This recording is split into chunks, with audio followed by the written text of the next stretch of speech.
Então, mais uma vez, eu quero agradecer muito a oportunidade de poder estar participando de um projeto tão bonito quanto o Sem Dor Experts, né, que é um dos projetos, dos vários projetos que o Grupo Se Empenha apresenta. Então, me sinto muito honrado de poder estar aqui participando e podendo trocar uma ideia com vocês. Agradecer principalmente a figura do professor Carlos Marcelo pelo convite, pela Ana, pelo Caio, por todo mundo que dá sempre essa estrutura para a gente poder conversar um pouco sobre dor, né? Então, o tema de hoje, que nós vamos trocar essas ideias, é justamente sobre dor óssea em pacientes oncológicos. Vamos ver o quanto que é comum, vamos ver o quanto que há realmente de importância, né, para aquelas pessoas que estão mais acostumadas a lidar com dor, de poder ter um contato com algumas coisas que podem ser novidade para várias pessoas que estão ouvindo agora, assistindo esse bate-papo. Ok, eu declaro que não tem conflito de interesse nenhum nessa minha aula. E o nosso programa de hoje vai ser dividido em bases de estudo, onde eu vou mostrar qual foram as minhas bases para poder trazer essa aula para vocês. A introdução a um tema, que é um tema que a gente tem uma ideia muito superficial, na verdade, né? Também as características clínicas do paciente que tem um comprometimento ósseo, né? Principalmente através de metástases. Qual é o principal mecanismo de dor? Como que condições tão assim, em locais tão diferentes, eles têm uma mesma base? Qual é essa base? Como é que origina a dor? Então, a gente vai trocar também uma ideia sobre isso. E também sobre a questão dos principais tratamentos, de acordo com o que tem de evidência na literatura. Então, com relação à base de estudo, eu trouxe artigos bem recentes de revistas importantes, né? Como esse artigo, como o Journal of Clinical Oncology, também agora de 2020. Trouxe também uma outra revisão, né? Agora de 2020 também, outro artigo só sobre tratamentos intervencionistas de 2019, e óbvio também o Tratado de Dor Oncológica da Sobramide, né? Pela Ateneu, onde os editores-chefes são o professor Carlos Marcelo e o professor Paulo Renato. Ok, então, para poder a gente saber de um assunto, nada melhor do que sempre ter uma introdução, como se fosse uma contextualização, para poder, a partir dessa base, a gente conseguir ir avançando progressivamente. Então, eu tenho um carinho muito grande quando eu faço qualquer tipo de aula pela introdução. Muitas das vezes, e realmente não é objetivo, uma aula aí de 30, 40 minutos não consegue esgotar o assunto todo, mas se a introdução ela for capaz de atiçar, aguçar aquela curiosidade do ouvinte, da pessoa que esteja assistindo a aula, muito provavelmente ele começa a pesquisar mais, a procurar mais sobre aquele assunto e, consequentemente, ele irá aprender mais. Então, eu tenho esse cuidado, esse carinho, digamos assim, pela introdução. Então, vamos começar a introdução. É interessante notarmos que a dor óssea é um dos tipos mais comuns de dor no paciente oncológico. Isso é um fato, mas vamos entender mais coisas. Por exemplo, que geralmente a disseminação para poder chegar a um osso é através da corrente sanguínea, é a via de disseminação mais comum, principalmente quando estamos falando em termos de metástases. Nós vamos dar uma ênfase muito grande a isso, porque é mais comum que as estruturas ósseas elas serem acometidas por uma lesão secundária do que propriamente por uma lesão primária. Então, é importante a gente pegar esse feeling aí mais direcionado à metástase, tá? Então, a disseminação na corrente sanguínea é o mais comum e que quando o paciente tem qualquer tipo de câncer, mas que infelizmente haja um acometimento concomitante da parte óssea, infelizmente, por uma série de motivos, acaba piorando muito o prognóstico desse paciente, seja por alterações de locomoção, seja por um aumento da dor, um local que propicia uma intensidade de dor alta, né? Como também por que eles chamam de eventos relacionados ao esqueleto, onde muitas das vezes, infelizmente, há comprometimento da parte do sistema nervoso, né? Periférico ou central, devido ao acometimento de um osso, especialmente falando de coluna, e, consequentemente, uma fratura e alguma lesão neural secundária. Então, notem como um paciente que já é um paciente que tem a sua gravidade, né? Um paciente oncológico, ele pode piorar o prognóstico dele quando há o acometimento ósseo, infelizmente. Ok, então, uma das condições, isso que acabamos de citar, é essa incidência maior de fraturas nesse grupo de pacientes, né? Pacientes que têm uma lesão oncológica óssea, seja primária ou secundária, ela tem uma predisposição maior a fraturar e, consequentemente, ter justamente o que a gente falou 2 itens atrás, a questão do piorar o prognóstico, né? Imaginem só, esse paciente aqui tem um úmero aqui, né? Esse paciente é um paciente oncológico, vamos colocar assim, mas até então ele conseguia ter um grau de autonomia, porque ele conseguia movimentar os braços, conseguia escovar, desde escovar o cabelo até mesmo pegar algo, e infelizmente, após ele ter essa lesão óssea, ele ocorre uma fratura. Imaginem só o quanto não piora a questão da qualidade de vida desse paciente e, consequentemente, o prognóstico dele em si, tendo visto que ele tem que ficar imobilizado, passar por procedimentos, entre outras situações. É interessante notar que aproximadamente 60 a 84% dos pacientes que apresentam um câncer avançado, um câncer que já está assim num estágio mais distante, eles infelizmente vão experimentar dor, né? Então, 60 a 84% é mais do que a metade, até mesmo o intervalo menor, o limite menor desse intervalo já é maior do que a metade. Então, vocês imaginem o quanto que pacientes com câncer avançado, eles tendem a ter dor e, consequentemente, precisam de um grupo de pessoas que estejam aptas, estejam acostumadas a tratar a dor nesse seleto grupo de pacientes. E o osso, ele é o terceiro maior alvo de metástases. Ele só perde para o pulmão e fígado. O pulmão vem em primeiro lugar, é o órgão, é o câncer, né? No órgão que leva a maior quantidade de metástases ósseas. Depois vem o fígado e, consequentemente, o terceiro maior alvo é o osso. Então, o pulmão é o primeiro que leva metástases. O fígado é o segundo órgão que mais leva metástases e o terceiro é justamente o osso. Então, vejam como é procedente realmente a necessidade de estudarmos cada vez mais sobre isso. Ok. Quais são os locais mais comuns, então, ósseos que recebem cânceres, né? Primários, secundários, mas principalmente a gente falando da parte secundária, lesões metastáticas. O primeiro disparado, 60%, são as vértebras, em especial os corpos vertebrais, né? Os ossos da pelve, né? O ilho, o isquio e o pubis, eles representam 41%. Então, 41% dessas metástases eles acabam indo para a pelve. Ossos longos, como o fêmur proximal, 25%. Então, acabam tendo comprometimento em 25%. O crânio em 14%. E a origem mais comum, quem é que mais manda células secundárias, quem mais manda metástases para essas regiões ósseas são o mieloma, a mama, o pulmão e a próstata. Juntos, esses quatro representam 80% dos tipos neoplásicos que enviam metástases para regiões de osso, né? Sendo que esses daqui são os mais comuns, como acabamos de ver, os locais onde são recebidos esses implantes secundários. Ok. Também continuando falando sobre a introdução, veja como é importante, quantas informações a gente já falou somente na introdução. Em termos de possibilidade de metástase óssea, 65 a 75% em pacientes com câncer de mama. Então, veja como é comum em pacientes com câncer de mama, infelizmente, metastatizar para o osso. Então, acima da metade, né? Na verdade, até 2/3, né, de pacientes com câncer de mama, eles têm a possibilidade de fazer uma metástase para a região óssea, né? 60% em pacientes com carcinoma tireoide, também 40% em pacientes que têm um câncer de bexiga, também. Então, veja como é importante a gente saber por quê. Pacientes que têm essas lesões primárias, a gente sempre tem que ficar um pouco mais atentos e espertos do que em outros tipos de lesões, né? Em outros alvos, em outros órgãos, podemos dizer assim.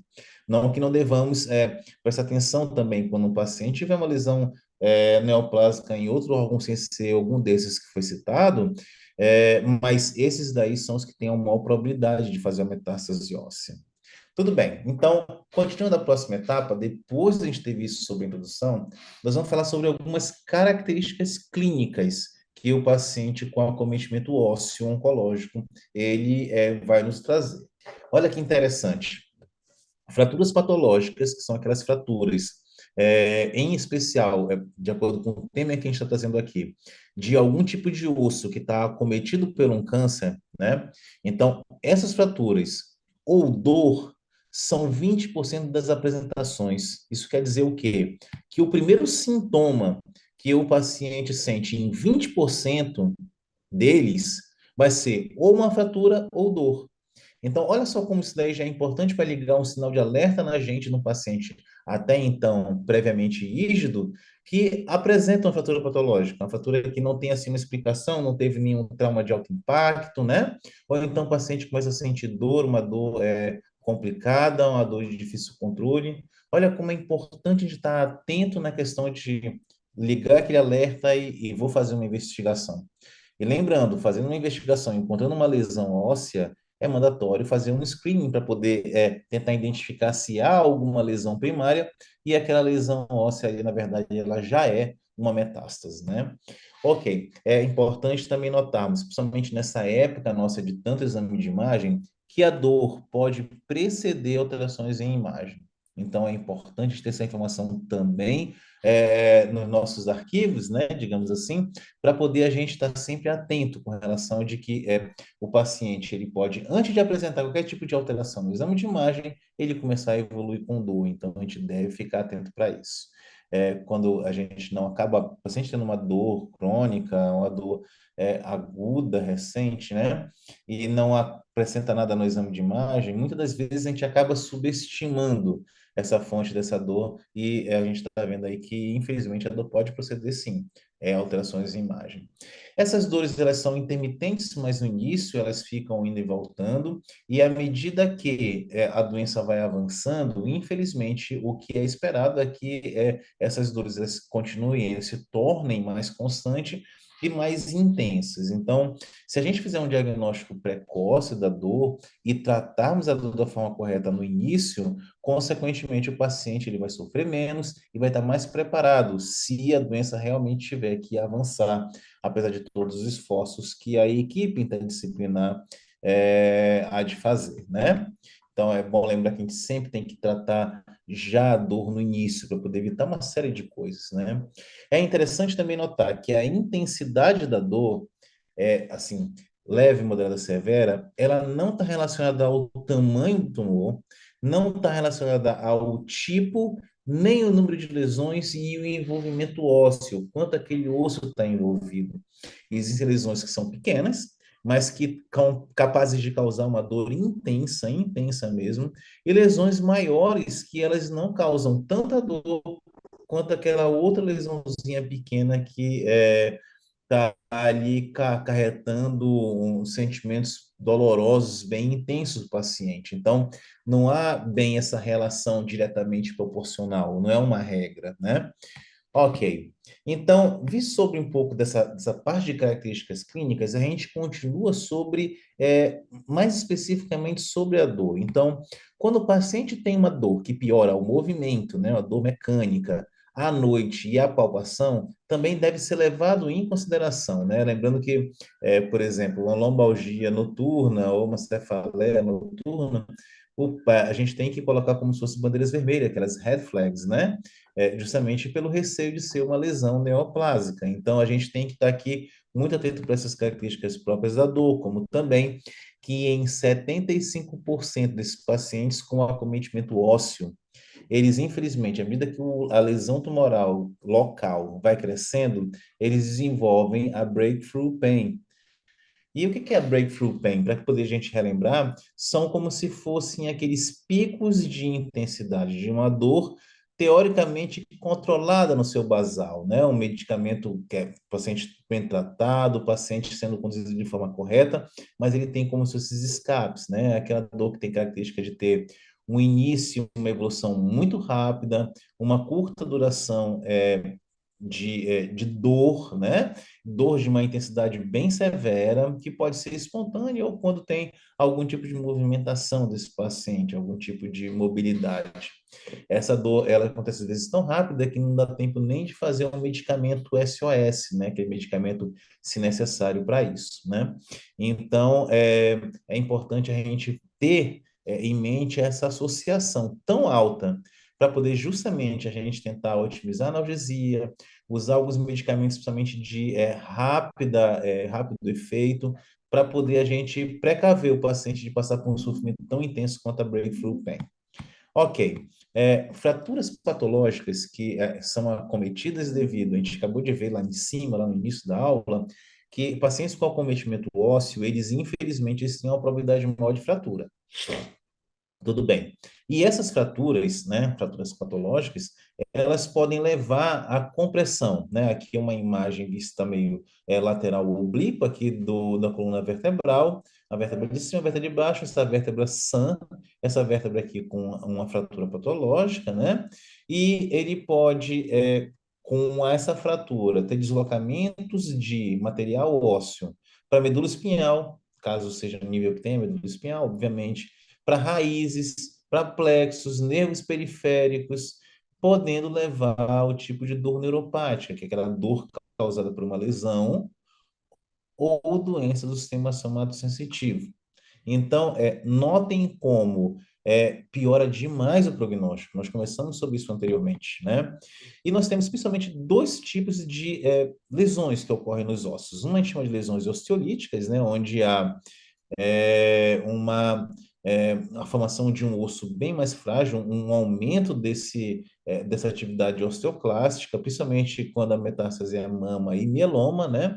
Onde tem uma probabilidade maior de causar fratura do que as lesões que a gente chama de osteoblásticas, que aí há como se fosse uma formação de um osso novo, mas um osso que não é um osso apropriado, é um osso mais diferente, que também pode gerar dor. E aqui a próstata é um dos principais alvos, são as principais origens de tumores que podem enviar metástases ósseas que se comportam do tipo osteoblástica. Tudo bem. Então, nós vimos então a introdução e agora nós vamos falar um pouco sobre o mecanismo básico de dor, que é como se fosse um mecanismo comum, vamos colocar assim, né?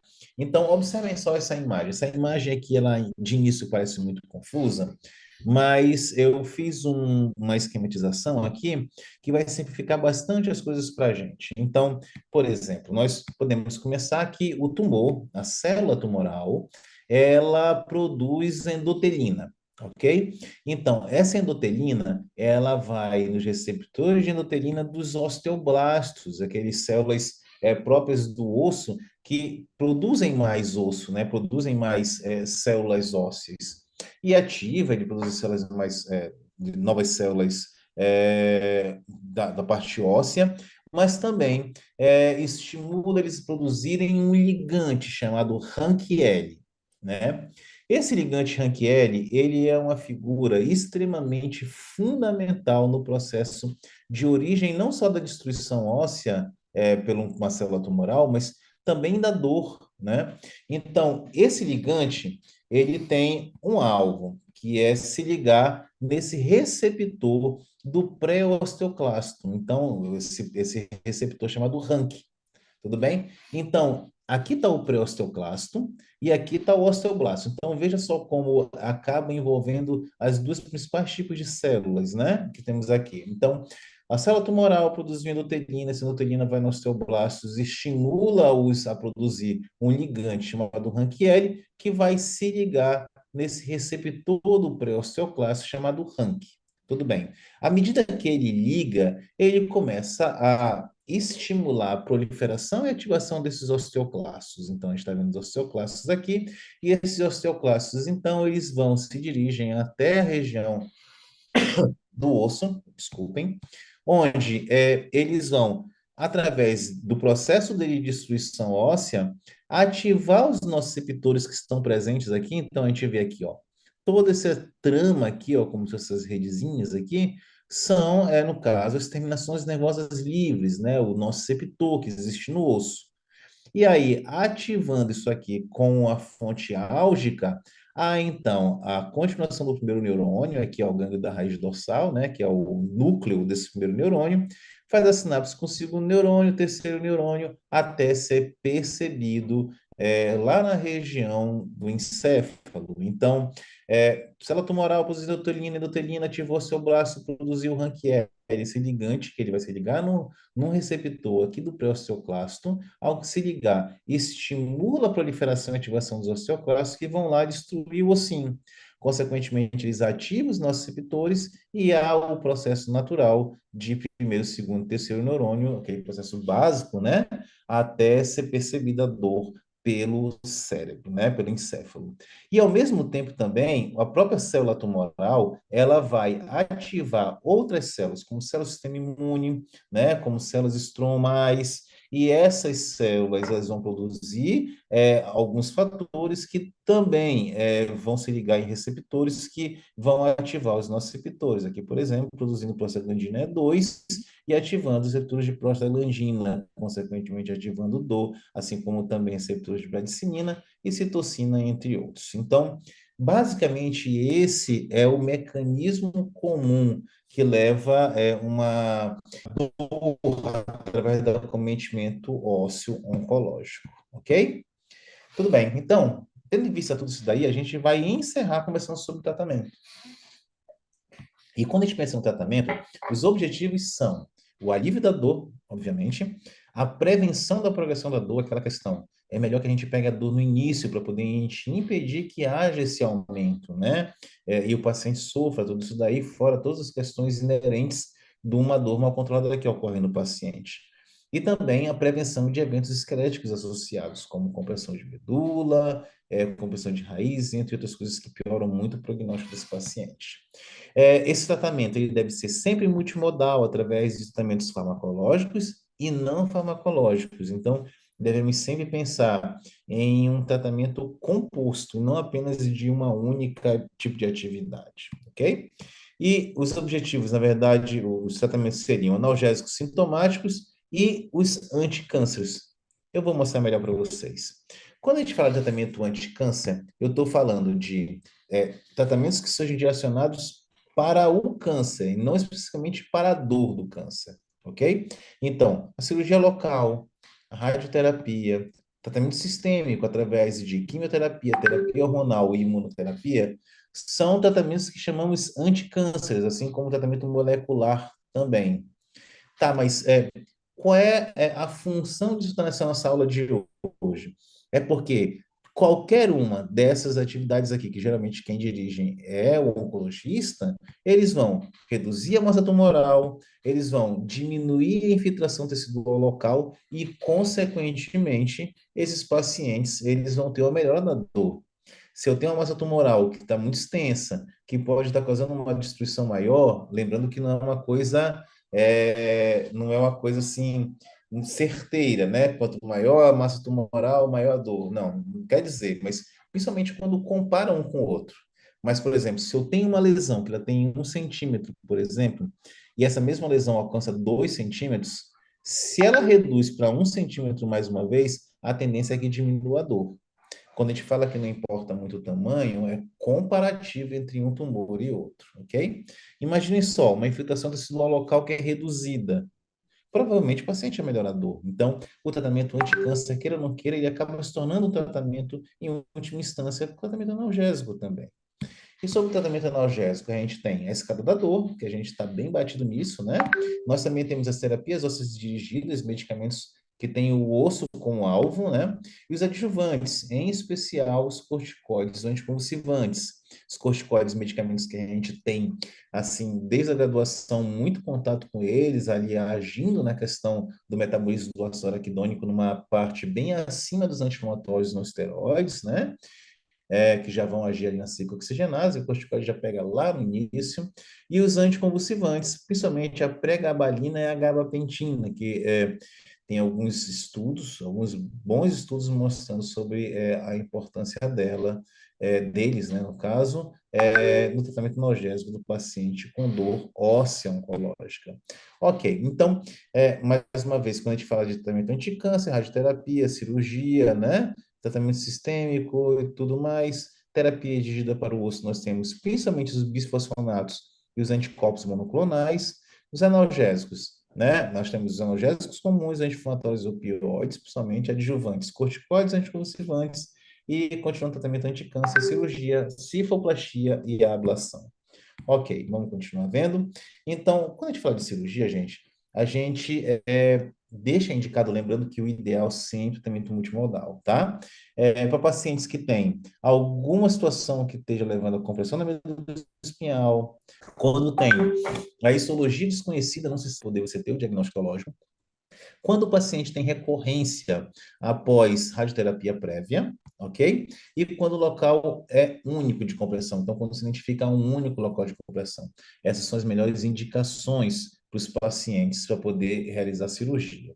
Nós também temos a cifoplastia, né? Que é utilizada principalmente quando o paciente tem uma fratura em acunhamento, há uma forma de cunha, aquele aspecto retangular da vértebra, ele acaba ficando em cunha. Eu vou já mostrar para vocês uma imagem.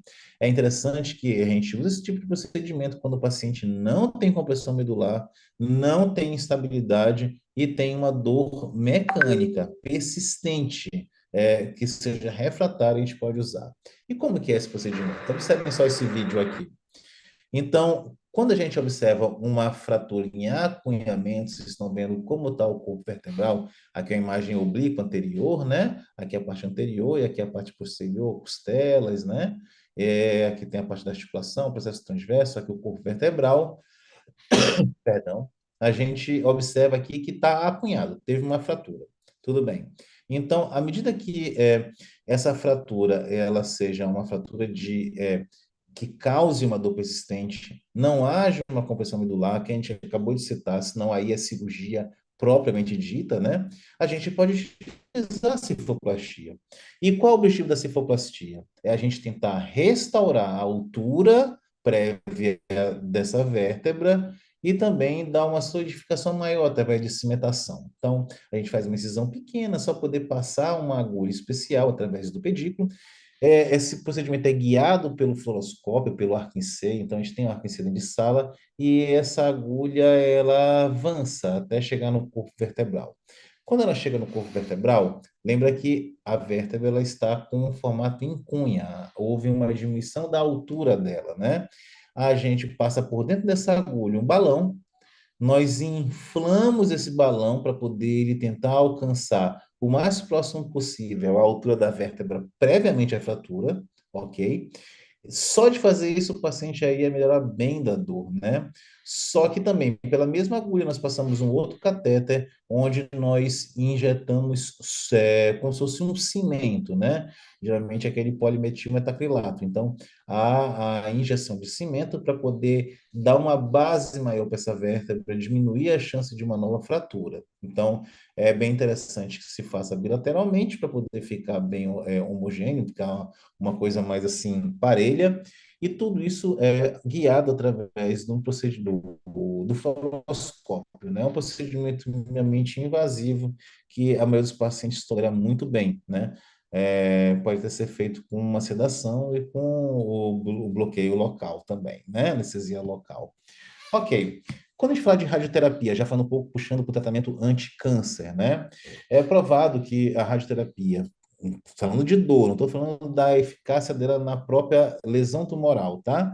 Falando de dor, ela vai diminuir a necessidade de analgésicos, diminui o risco de fraturas e, consequentemente, de compressão medular, melhora a qualidade de vida, mas essa radioterapia externa pode não ser eficaz para quando a dor é difusa. Isso é uma coisa até meio óbvia. É melhor quando a dor é localizada, há um foco daquela dor, né? Geralmente é uma coisa que a gente tem que conversar com o paciente, é que o alívio da dor é após 1 a 4 semanas, então o paciente tem que estar ciente disso para poder pensar que não melhorou, né? E lembrando que a radioterapia não é feita somente para dor, ela é feita para o paciente todo, para o controle da doença em si, né? Analgesia pela escada, esse daqui bem batido, nós temos hoje um sistema mundialmente aceito, que seria os 4 degraus, sendo que no primeiro degrau, que seria o paciente com dor leve, usaríamos medicamentos da classe analgésicos não opioides, anti-inflamatórios, não hormonais. No degrau 2, que é uma dor moderada, nós usaríamos opioides fracos, com os medicamentos do degrau 1, né, que seriam analgésicos não opioides anti-inflamatórios, e o degrau 3, onde nós trocaríamos opioides fracos por opioides fortes, também associando os opioides não analgésicos anti-inflamatórios não hormonais, deixando para o degrau 4 uma dor refratária, os procedimentos como bloqueios neurais, lesões neurolíticas, bombas de difusão de medicamento até cal, estimuladores espinhais, bloqueios da parte simpática do sistema nervoso autônomo, né? Então, tudo isso daí estaria localizado aqui no degrau 4. Há diversas críticas sobre isso daí, principalmente sobre a questão do uso dos opioides fracos no degrau 2. Há hoje, principalmente a Sociedade Brasileira de Oncologia, a Sociedade Brasileira de Estudo da Dor, já movimentos para poder haver uma modificação, onde no degrau 2 usaria-se opioides fortes de baixa dose, no degrau 3 opioides fortes em alta dose, e os procedimentos eles estariam livres para poder circular em qualquer dos degraus, desde que fosse percebido que o paciente teria uma evolução ruim devido à lesão dele. Então, existe até mesmo, com base no professor Carlos Marcelo, tem uma aula muito boa dele, onde ele pega e fala sobre essas propostas de mudança, né? Sendo que tem a sedação analgésica no quinto degrau. Então, notem só que a questão opioides fortes em baixa dose no segundo degrau, opioides fortes em altas doses aqui no terceiro degrau, e também podendo ficar circulando aqui os procedimentos intervencionistas. Ok, e quando a gente fala de terapias dirigidas para o osso, a gente tem os bifosfonatos e temos também os anticorpos monoclonais. Os bifosfonatos, eles estão indicados logo após o diagnóstico daquela lesão óssea. Então, a gente pode utilizar isso, né? Eles induzem a apoptose nos osteoclastos, né? Eles acabam induzindo. Eles têm vários tipos de mecanismo de ação, mas o principal é a indução de apoptose nos osteoclastos. Então, por mais que tenha toda aquela ativação do rank-L com rank e tudo mais, que vai favorecer a proliferação e ativação dos osteoclastos, quando a gente usa o bifosfonato, a tendência é que ele induza a essa morte celular e, consequentemente, diminua a lesão óssea e, em última instância, diminua a dor que o paciente sente, né? Então, essa figura aqui é bem explicativa com relação a isso. Bifosfonato também, então, acaba prevenindo a reabsorção óssea e a hipercalcemia.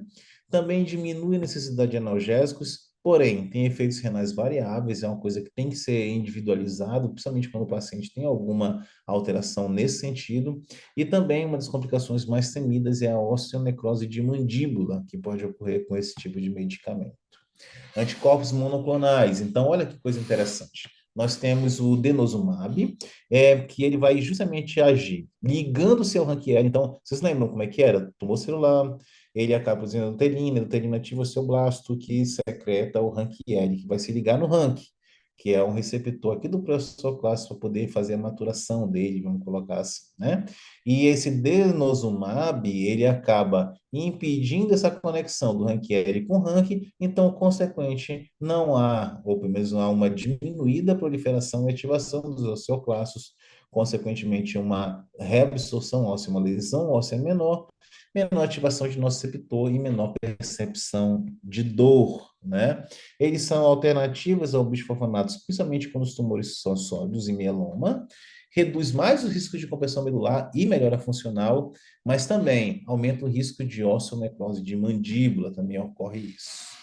Então, justamente eu queria ter trocado essa ideia com vocês hoje para poder passar um pouco, né, uma coisa bem assim introdutória sobre esses pacientes que, infelizmente, além de terem já a questão de uma doença tão sofrível, acabam tendo acometimento ósseo e, consequentemente, tendo uma piora muito significativa em termos de prognóstico, principalmente se não for cuidado, principalmente se nós não estivermos atentos para poder cuidar deles. Então, quero agradecer mais uma vez a esse projeto que eu tenho muito orgulho de poder participar, que é o projeto Simpen Mudando Vidas. Muito obrigado.